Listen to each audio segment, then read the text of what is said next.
पटना से मिल रही है। आईजीआईएमएस के मेडिकल के छात्र की मौत के बाद बवाल। छात्र की मौत पर आईजीआईएमएस में हंगामा। छात्रों ने आईजीआईएमएस निदेशक कार्यालय का घेराव किया है। 2023 बैच का छात्र था अभिनव पांडे, जिसकी सड़क दुर्घटना में घायल होने के बाद मौत हो गई है। अभिनव हादसे के बाद बताते चलें उसको आईजीआईएमएस में बेड नहीं मिला। पारस अस्पताल में उसको इलाज के लिए भर्ती कराया गया और इलाज के दौरान ही मौत हो गई। इसके बाद छात्रों में नाराजगी है, छात्रों में काफी ज्यादा आक्रोश है। अब नाराज छात्रों को समझाने में पुलिस जुटी हुई है। छात्रों के गुस्से को देखते हुए बड़ी संख्या में पुलिस को बुलाया गया है, पुलिस की तैनाती की गई है और जो आक्रोशित छात्र हैं उनको समझाने की कोशिश पुलिस कर रही है। ये बड़ी खबर मिल रही है पटना से। कहा जा रहा है इस वक्त छात्रों में नाराजगी है। आईजीआईएमएस में मेडिकल के छात्र को बेड नहीं मिला, जिसकी वजह से इलाज में देरी होने के कारण उसकी मौत हो गई। 2023 बैच का छात्र था अभिनव पांडे। अब अभिनव पांडे की मौत के बाद बवाल मचा हुआ है। छात्रों में काफी ज्यादा आक्रोश है, नाराजगी है।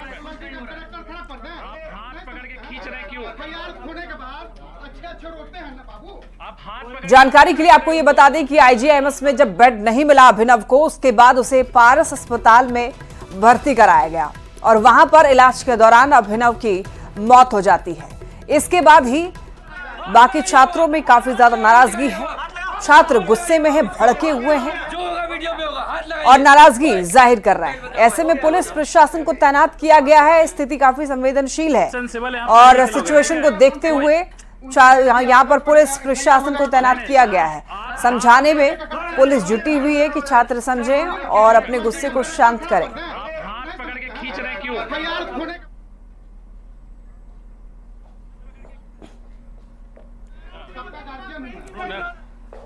बड़ी खबर पटना से। सिपाही भर्ती परीक्षा में धांधली का मामला। देखिए, सेटिंग करके नौकरी लेने की कोशिश। 563 अभ्यर्थियों पर केस दर्ज हुआ है। केंद्रीय चयन पार्षद ने एफआईआर की। सचिवालय थाना में केस दर्ज किया गया है। सिपाही परीक्षा में धांधली का यह मामला सामने आ रहा है।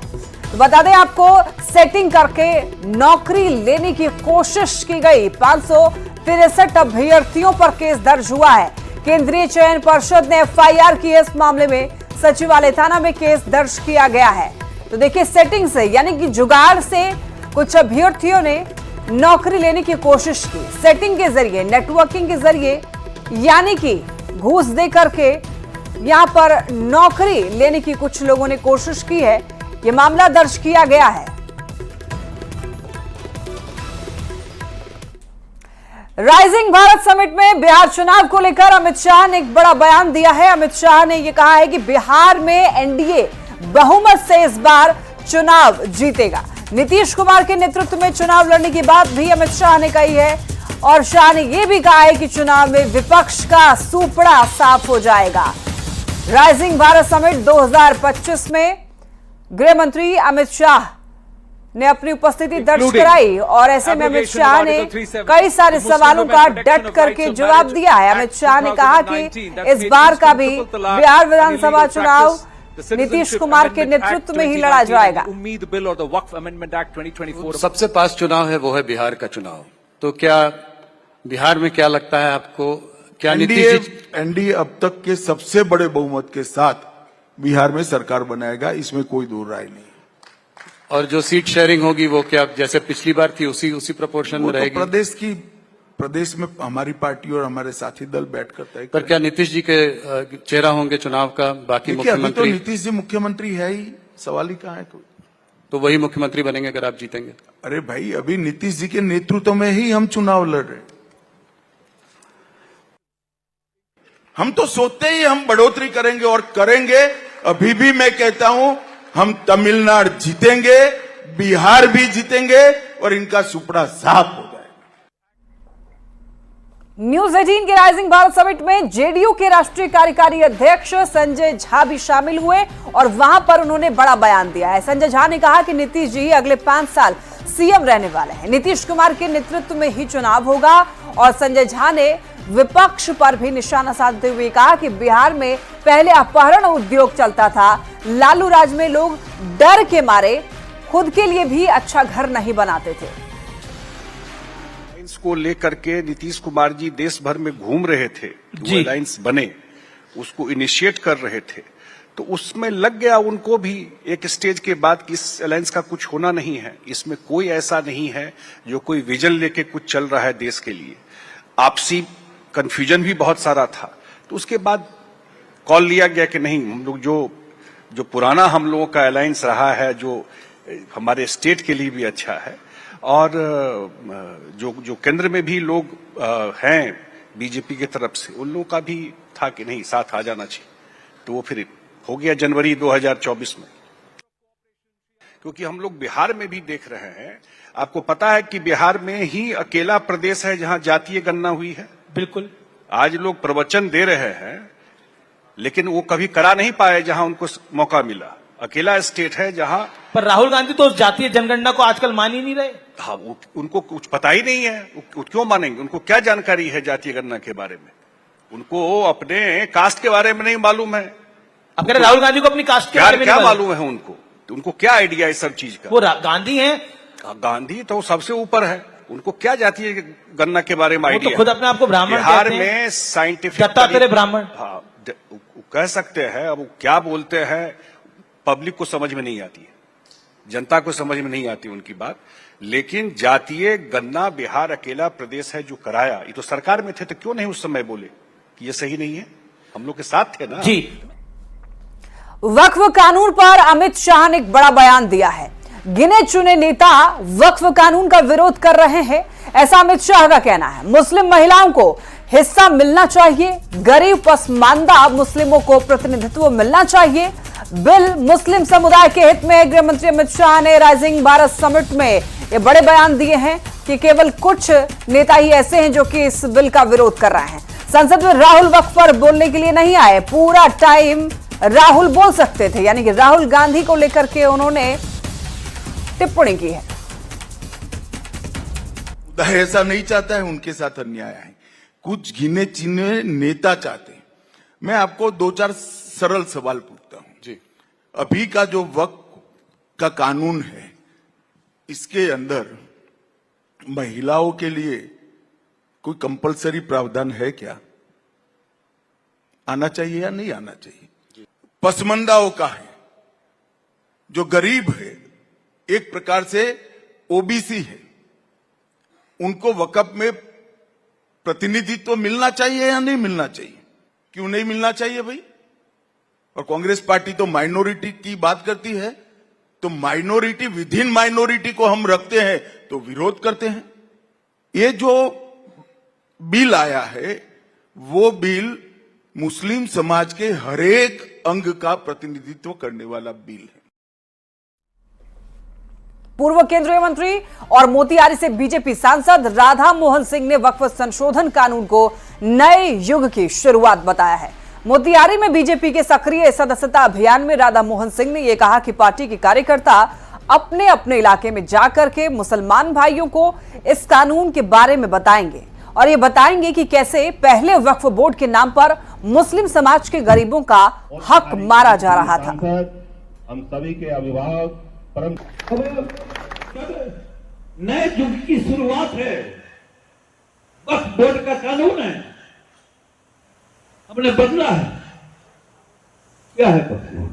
वक्फ बोर्ड इसलिए बना कि जो मुसलमान हैं, गरीब हैं, उनके बच्चे हैं, महिलाएं हैं। सच्चर कमेटी ने रिपोर्ट दिया है, पूरा दुनिया जानती है कि सबसे ज्यादा गरीबी यदि हिंदुस्तान के अंदर है, मुसलमान के अंदर है। 24/11 मुंबई हमले के मास्टरमाइंड आतंकी तहव्वुर राणा को आज कुछ घंटों में ही भारत में लाया जाएगा।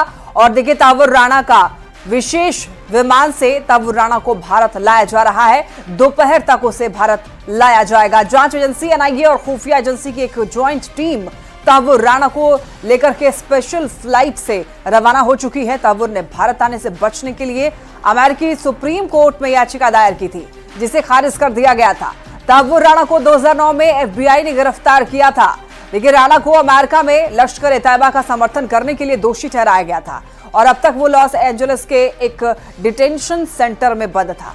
अब 2008 मुंबई आतंकी हमलों के दोषी तहव्वुर राणा को अमेरिका से भारत लाया जा रहा है। 26 नवंबर 2008 को मुंबई में आतंकवादी संगठन लश्कर ए तैयबा के 10 आतंकियों ने हमले किए थे, जिसमें 175 लोग मारे गए थे। मिनिस्ट्री ऑफ एक्सटर्नल अफेयर्स के लिए और एनआईए के लिए ये बहुत बड़ी अचीवमेंट है। आप जानते हैं कि ये 15 साल पुराना मामला था। इसमें कितना प्रयास किया गया है ये तो सिर्फ एनआईए के वो ऑफिसर ही जानते हैं जिन्होंने इस केस पर काम किया है।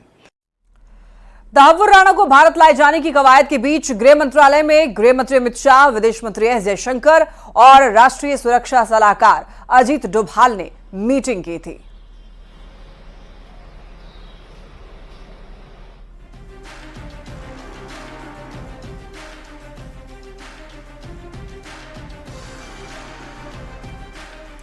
राइजिंग भारत समिट में आतंकी तहव्वुर राणा पर अमित शाह बोले, राणा का भारत आना मोदी सरकार की कूटनीति की जीत है, उनका यह कहना है, और ये देश के लिए बहुत बड़ी उपलब्धि भी। अमित शाह ने पहले की सरकारों पर निशाना साधते हुए कहा कि जिनके समय ये घटना हुई वो उसे नहीं ला पाए। राणा का जो है एक्स्ट्राडिशन जो है हो रहा है, वो कुछ दिनों में यहाँ आ जाएंगे। क्या डेविड हेडली के लिए भी हम ये वो करेंगे? कुछ उम्मीद है कि वो भी? देखिए, मोदी सरकार का प्रयास है कि जिन लोगों ने भी भारत की जमीन, भारत का सम्मान और भारत के नागरिकों के साथ दुर्व्यवहार भी किया है, वो हमारे कानून के जद में लाना चाहिए। और मैं मानता हूं तब राणा की यहां वापिस आना ये मोदी सरकार की कूटनीति का बहुत बड़ी सफलता है जी। तो क्योंकि जिनके समय में जब बम धमाके हुए वो तो ला नहीं पाए, मगर आज वो वापिस आएगा, हमारी अदालत के सामने पेश होगा, हमारे संविधान के तहत उसको सजा होगी। ये देश के लिए बहुत बड़ी उपलब्धि है। बिहार में चुनाव की बारी है, पोस्टर वॉर जारी है। पटना में पोस्टर लगाकर लालू प्रसाद और उनके परिवार के लोगों पर जोरदार हमला बोला गया है। लालू परिवार को सनातन का दुश्मन बताया गया है और ये पोस्टर पूरे पटना में लगा दिया गया है। बिहार में पोस्टर के जरिए अपने प्रतिद्वंदियों पर निशाना साधने का मामला नहीं थम रहा है। पटना में एक बार फिर एक पोस्टर लगा है और इस पोस्टर के जरिए लालू प्रसाद और उनके जो परिवार के लोग हैं उन पर हमला बोला गया है। और इसमें देखिए साफ तौर पे लिखा हुआ है कि सनातन के दुश्मनों को भूलेगा नहीं बिहार, भूलेगा नहीं बिहार। और वहाँ पे आरजेडी का जो चुनाव चिन्ह है वो भी लगाया गया है, लालटेन को दिखाया गया है। और यहाँ पे साफ तौर पे लिखा है कि लालू ने रोकी थी श्री राम रथ यात्रा, तेजस्वी ने राम मंदिर का उड़ाया था मजाक, जंगल राज के अत्याचार जानने के लिए यहाँ पे स्कैन करें। स्कैनर भी यहाँ पे लगाया गया है और पूरे तौर पे कह सकते हैं कि जो पोस्टर है उसके जरिए लालू प्रसाद यादव और उनके परिवार पे जो है वो निशाना साधा गया है, सीधा हमला बोला गया है और सनातन का दुश्मन बताया गया है। तो ये पोस्टर जो है वो जो लगाया गया है यहाँ पे देख सकते हैं कि उसने अपने वेबसाइट का जिक्र भी किया है, https://BHULEGANAHIBIHAR.com। तो ये पोस्टर जो है लगाया गया है और इस पोस्टर में स्कैनर भी दिया गया है जिसके जरिए ये बताने की कोशिश की जा रही है कि लालू राबड़ी परिवार के जो शासनकाल थे उसमें क्या होता था बिहार में, तेजस्वी यादव ने किस तरह से राम मंदिर का मजाक उड़ाया, ये इस पोस्टर के माध्यम से बताया जा रहा है। बहरहाल देखना होगा कि इस पोस्टर पे आरजेडी का क्या जवाब होता है, क्या कुछ आरजेडी की तरफ से कहा जाता है। अमित कुमार, न्यूज 18 पटना। बिहार के श्रम संसाधन मंत्री संतोष सिंह ने यह कहा कि बिहार में कांग्रेस पूरी तरह से खत्म हो चुकी है और राहुल गांधी सिर्फ अपनी सीट बचाने के लिए यात्रा कर रहे हैं। देखिए, कांग्रेस का तो बात आप करिएगा तो कांग्रेस तो अब अपना सीट बचाने के चक्कर में, वो अपना अस्तित्व बचाने के चक्कर में, कांग्रेस के पास क्या था? तेजस्वी यादव कांग्रेस को 70 सीट किया, 70 में 19 जीता। अब तो सत्ता तो दे नहीं रहा है, तो समझ रहा है तेजस्वी जी, तो समझ रहे हैं कि कांग्रेस की क्या स्थिति है। तो अब इसी तरह से रगड़ प्रलाप लोग करेगा। बिहार में मौसम ने एकाएक करवट ले ली है जिसका व्यापक असर देखने को मिल रहा है। एक तरफ जहां मूसलाधार बारिश के बाद लोगों को चिलचिलाती गर्मी से राहत मिली है, तो वहीं दूसरी ओर बारिश के दौरान हुए ठनका ने करीब 20 लोगों को अपना शिकार बनाया है। मौसम विभाग की ओर से 13 अप्रैल तक के लिए येलो अलर्ट जारी किया गया है। बिहार में मौसम ने करवट ली है और मौसम के बदले मिजाज का खमियाजा जो है वो लोगों को भुगतना पड़ रहा है। बिहार में अगर हम बात करें बुधवार को, तो बुधवार को अचानक से वज्रपात होने के कारण 20 लोगों को जान गंवानी पड़ी और अभी ये जो आशंका है, संभावना जो है वो आईएमडी यानी कि मौसम विभाग ने जो है इंडिया मेट्रोलॉजिकल डिपार्टमेंट जो है इनके तरफ से जो जानकारी दी गई है उसके मुताबिक 10 से लेकर के 13 तारीख यानी कि अगले 2 दिन और जो है वहाँ पे मौसम का जो मिजाज है वो इसी तरह से बदला हुआ नजर आएगा। और इसमें जो फारबिसगंज है, अररिया है, किशनगंज है, सुपौल है, पूर्णिया है, वहाँ पे काफ़ी तेज़ गर्म के साथ जो है वज्रपात होने की संभावना जताई गई है। वहीं बात अगर हम करें मधेपुरा, सुपौल, दरभंगा की बात करें, पटना की बात करें, गया की बात करें, तो यहाँ पे भी तेज़ हवा के साथ जो है वो बारिश होने की संभावना जताई गई है। और इसको लेकर के येलो अलर्ट भी जो है वो जारी किया गया है। मौसम विभाग के जो जानकार हैं वो साफ तौर पे निर्देशित किए हैं, लोगों से अनुरोध किए हैं कि आप अभी बदला जो मिजाज है मौसम का उसमें आप खुले बाजार में यानी कि खुले जो इलाके होते हैं, खेत खलिहान होते हैं, वहाँ पे ना जाएं, जाने से बचें। ख़ास तौर पे तब जब मौसम जो है वो बदला हुआ है, गरज के साथ जो है बारिश होने की संभावना है, ओलावृष्टि भी होनी है, वज्रपात भी होने हैं। तो इसको देखते हुए खुले मैदान में जाने से गुरेज करें। वहीं लोगों से ये भी अपील किया है कि जब आप कहीं जा रहे हैं और मेघ गर्जन काफ़ी तेज़ शुरू हो रही है तो आप किसी छत के नीचे आ जाएं ताकि आप अगर वज्रपात होता है तो उसके चपेट में आप ना आए, आपका जान माल का नुकसान ना हो। तो ये अपील जो है वो मौसम विभाग के जो जानकार हैं, वैज्ञानिक हैं, उनके तरफ से की गई है। कुल मिलाकर कह सकते हैं कि मौसम का मिजाज जो है वो बदलने के कारण एक तरफ जहां लोगों को गर्मी से राहत मिली है, वहीं वज्रपात होने के कारण 20 से अधिक लोग जो हैं उन्हें अपनी जान गंवानी पड़ी है। और अगले 3 दिनों तक कमोवेश यही तस्वीर, यही मौसम का बदला हुआ मिजाज जो है वो बिहार में देखने को मिलता रहेगा। अमित कुमार, न्यूज 18 पटना। गोपालगंज में मौसम का मिजाज अचानक से बदल गया है। देर रात गरज चमक के साथ में बारिश हुई है जिससे लोगों को उमस भरी गर्मी से राहत मिली है। बारिश के बाद मौसम काफी सुहाना हो चुका है। हालांकि नगर परिषद की लचर ड्रेनेज व्यवस्था के कारण कई मोहल्लों और सरकारी कार्यालयों में जल जमाव की स्थिति बन गई है, अब जिससे लोगों को परेशानियों का सामना करना पड़ रहा है। गोपालगंज में मौसम का मिजाज बदल गया है। देर रात गरज चमक के साथ झमाझम बारिश हुई है। बारिश के साथ ही मौसम सुहाना हो गया है और कई इलाकों में वज्रपात भी हुई है। मौसम विभाग ने कहा है कि आज दोपहर के 11 बजे से लेकर शाम के 3 बजे तक झमाझम बारिश होगी और कई इलाकों में वज्रपात भी होगी। ऐसे में वज्रपात के दौरान लोगों से इस मौसम में बाहर नहीं निकलने, खासकर किसानों से खेतों की ओर नहीं जाने के लिए अपील की गई है। वहीं दूसरी तरफ बारिश होने के साथ ही मौसम सुहाना हो गया है और तापमान में भी लगातार गिरावट दर्ज की गई है। ऐसे में आज मौसम विभाग ने पूरे दिन बारिश को लेकर अलर्ट किया है और इस वक्त आसमान में भी घने और काले बादल छाए हुए हैं।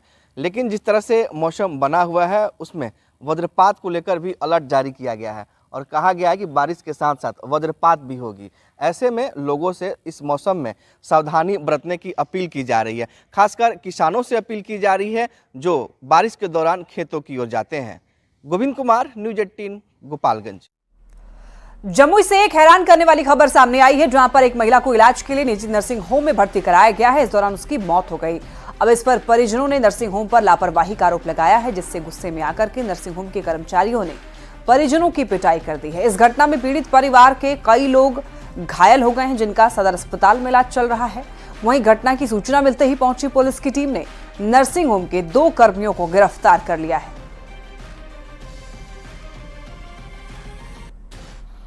मामला सर देखिए, यहाँ 12 दिन से भर्ती था पेशेंट को पहले जवाब देवो ने किया, जब मर गया तब छोड़ दिया। एम्बुलेंस में अभी लोड किए हैं, उसके बाद बाहर निकाले, बोला पेशेंट के तुम ले जाओ। सब मनमानी किया, लेडीज वगैरह के सबको मार के हाथ तोड़ दिया। वही 2-4 गो के समझिए जेंट्स भारी अथी में परेशानी में है और 10-15 गो ऐसी है घायल। बुधवन तालाब में राधिका हॉस्पिटल है, प्राइवेट हॉस्पिटल है। अभी तक जो जानकारी हम लोगों के सामने आई है तो यहाँ पे एक पेशेंट भर्ती थी, उनकी डेथ हो गई है। उनके परिजन इसका विरोध कर रहे हैं कि गलत तरीके से इलाज हुआ या सही तरीके से नहीं हुआ और मृत्यु होने के उपरांत इन लोगों के साथ बदतमीजी की गई, मारपीट की गई। सारे चीज़ों को जब्त किया जा रहा है और परिवादी के बयान के आधार पर FIR दर्ज की जाएगी। और इसी के साथ इस बुलेटिन